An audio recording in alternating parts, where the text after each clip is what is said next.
ইরানের অভ্যন্তরীণ গণ আন্দোলনের মাঝেই ইরানের সঙ্গে নতুন করে বড় ধরনের সংঘাতের প্রবল আশঙ্কায় নিজেদের সামরিক প্রস্তুতি জোরদার করছে ইসরায়েল।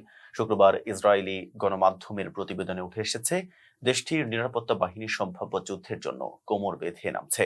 ইসরায়েলি নিরাপত্তা বিশ্লেষকদের ধারণা, ইরানের অভ্যন্তরে চলমান তীব্র গণবিক্ষোভ ও রাজনৈতিক অস্থিরতা থেকে জনগণের দৃষ্টি ঘোরাতে তেহরান বাইরের বিশ্বে বড় কোনো শক্তি প্রদর্শনের পথ বেছে নিতে পারে, যা সরাসরি ইসরায়েলের উপর আঘাত হানার শঙ্কা তৈরি করেছে।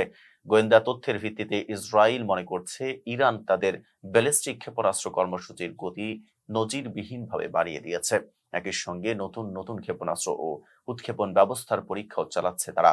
তেল আবিবের আশঙ্কা, বড় কোনো সামরিক বিজয় অর্জন নয়, বরং অভ্যন্তরীণ সংকট ধামাচাপা দিতে ইরান যে কোনো সময় ড্রোন বা ক্ষেপণাস্ত্র হামলা চালাতে পারে।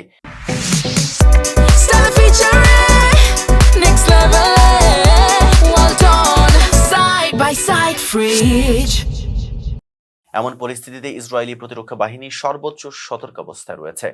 পরিস্থিতির গুরুত্ব তুলে ধরে ইসরায়েলের গোয়েন্দা সংস্থা মোসাদের প্রধান ডেভিড বার্নিয়াও কড়া বার্তা দিয়েছেন। তিনি স্পষ্ট করেছেন যে সাম্প্রতিক সংঘাতে ইরানের কিছুটা ক্ষতি হলেও তাদের পারমাণবিক কর্মসূচির চাকা পুরোপুরি থামেনি।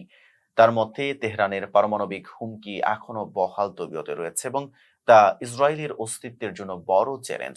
অন্যদিকে ইসরায়েলের এমন পরিস্থিতির বিপরীতে পাল্টা হুঙ্কার দিয়েছে ইরানও। দেশটির পার্লামেন্টের স্পিকার মোহাম্মদ বাঘের গালিবাফ যুক্তরাষ্ট্রকে সতর্ক করে বলেছেন, ওয়াশিংটন যদি ইরানের কোনো ধরনের হামলা চালায়, তবে মধ্যপ্রাচ্যে অবস্থানরত মার্কিন সেনাদের বৈধ লক্ষ্যবস্তু হিসেবে গণ্য করা হবে। একই সঙ্গে তিনি দাবি করেন, বিদেশি গোয়েন্দা সংস্থারা ইরানের ভেতরের বিক্ষোভকে সহিংস রূপ দেওয়ার যে চেষ্টা চালিয়েছিল তা ব্যর্থ হয়েছে। সব মিলিয়ে মধ্যপ্রাচ্যের আকাশ আবারও যুদ্ধের কালো মেঘে ছেয়ে যাচ্ছে। এতক্ষণ সাথে ছিলাম মেহেদী হাসান। ফেজা বিপলের সাথে থাকার জন্য ধন্যবাদ।